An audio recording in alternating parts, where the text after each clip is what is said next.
पपीता एक ऐसा फल है जो वो कहते हैं दादी नानी के टाइम से लोग कहते हैं कि ये नहीं खाना है तो अबॉर्शन हो सकता है, या बच्चा गिराना है तो पपीता खा लो।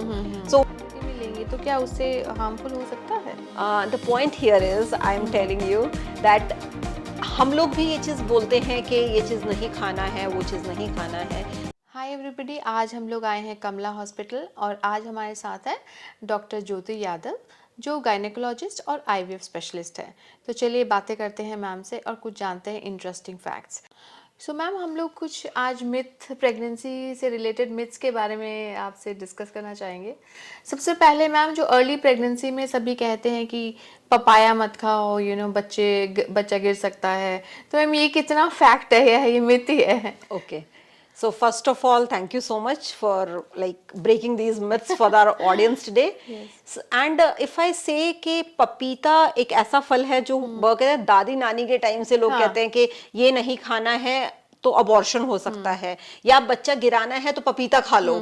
So one or the same thing. But if I say as a gynecologist, आज के टाइम पे कितना पपाया कोई खा सकता है?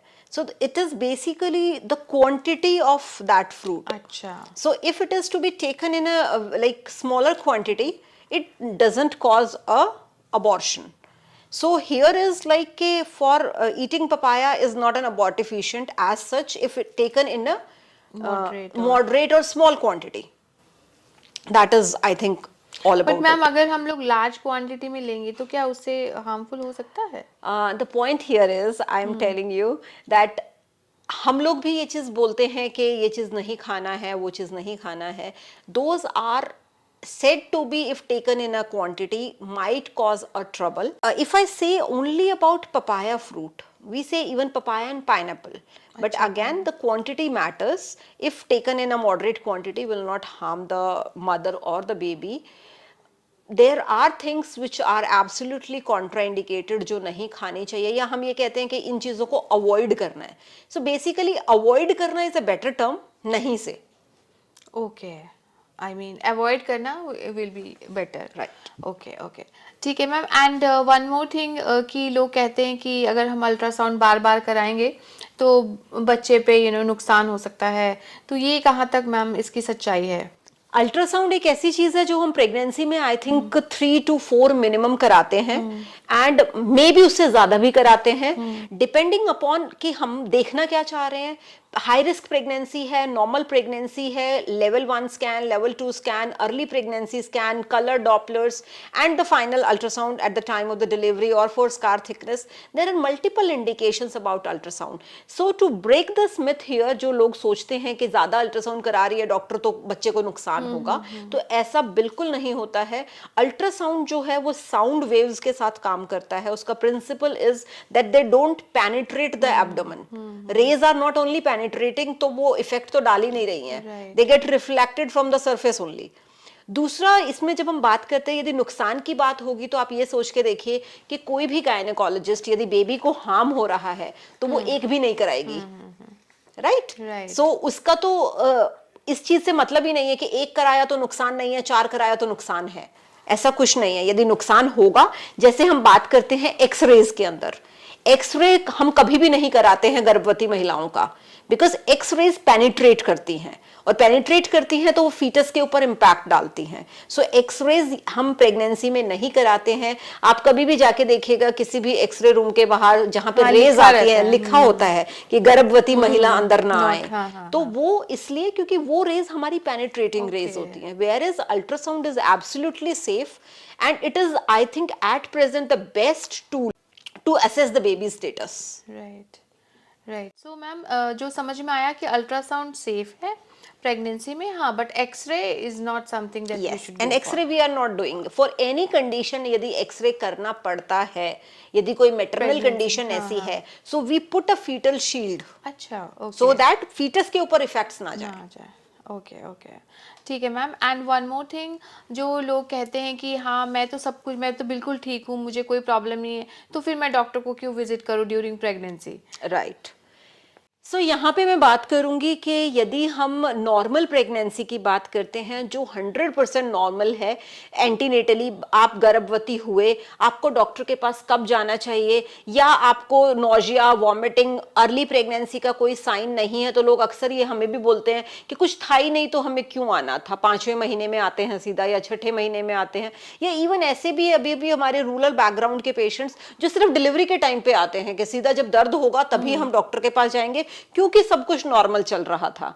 सो ये नॉर्मल की जो परिभाषा है गायनेकोलॉजिस्ट के पॉइंट ऑफ व्यू से ये बहुत अलग है, पेशेंट के पॉइंट ऑफ व्यू से बहुत अलग है।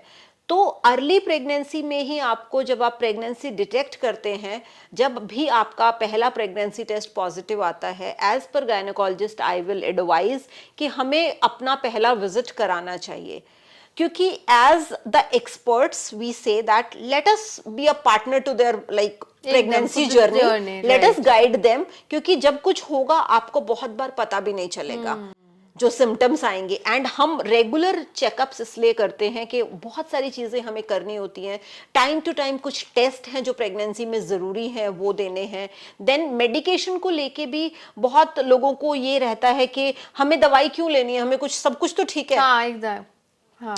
सो यदि सब कुछ ठीक चलता है तो जो हम आपको दे रहे होते हैं वो सिर्फ मात्र एक आयरन का टैबलेट, एक कैल्शियम, कुछ प्रोटीन्स, कुछ multivitamins, vitamin D, these are the normal supplements which we are giving.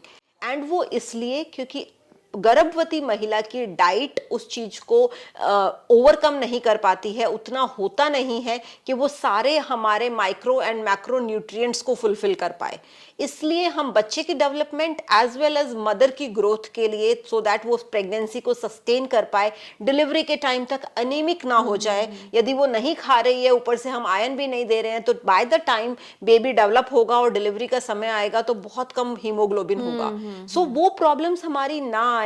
Pregnancy के अंदर कैल्शियम जरूरी इसलिए है कि बाद में जब डिलीवरी हो जाती है तो अक्सर देखो जो लोग नहीं लेते हैं वो 30 साल में 35 साल में कहते हैं हमारे घुटने दुख रहे हैं, बिकॉज हमने उस टाइम पे प्रॉपर अपना एंटीनेटल नहीं किया होता है। तो आई थिंक आपका एक रेगुलर विजिट बनता है और आपको करना चाहिए। यदि प्रॉब्लम है तब तो डेफिनेट सी बात है आप जाएंगे ही जाएंगे, बट एडवाइजर्स के बिना प्रॉब्लम के जब आप प्रेगनेंसी डिटेक्ट करें अपने गायनेकोलॉजिस्ट के पास जाएं, एंड जाने के बाद जैसे जैसे उनकी एडवाइस से आपके विजिट्स, फॉलो अप विजिट्स होते हैं उनको बकायदा फॉलो करें, and at the end you will realise that you have a happy ending with a happy baby as the mother in the family. Exactly ma'am, healthy baby. अच्छा ma'am, एक और चीज लोगों को ये भी मिथ है कि हमें फिजिकल इंटीमेसी नहीं करना चाहिए ड्यूरिंग प्रेगनेंसी, ये सच है मैम? फिजिकल इंटीमेसी की यदि हम बात करते हैं प्रेगनेंसी के अंदर तो उसके लिए भी एडवाइस ऑफ गायनेकोलॉजिस्ट जरूरी है।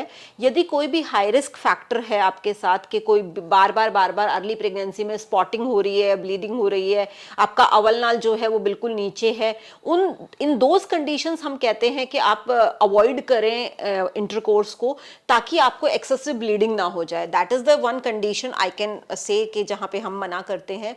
इन a regular pregnancy, early pregnancy is a time जहां पे थोड़ा अवॉइड करना चाहिए।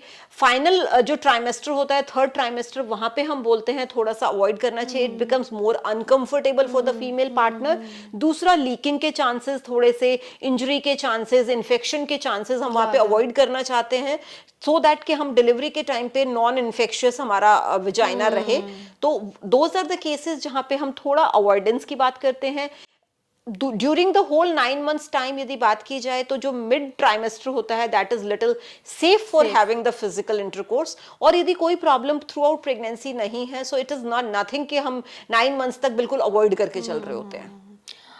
Okay, ma'am. Thank you so much, ma'am, for all the information. Thank you so much. And for more questions or anything related to the gynecology, you can like ping me. You can ask me. You can ask your questions in the chat box, and we can discuss more and more in the topics wherein you want me to talk about. बिल्कुल, sure. Okay.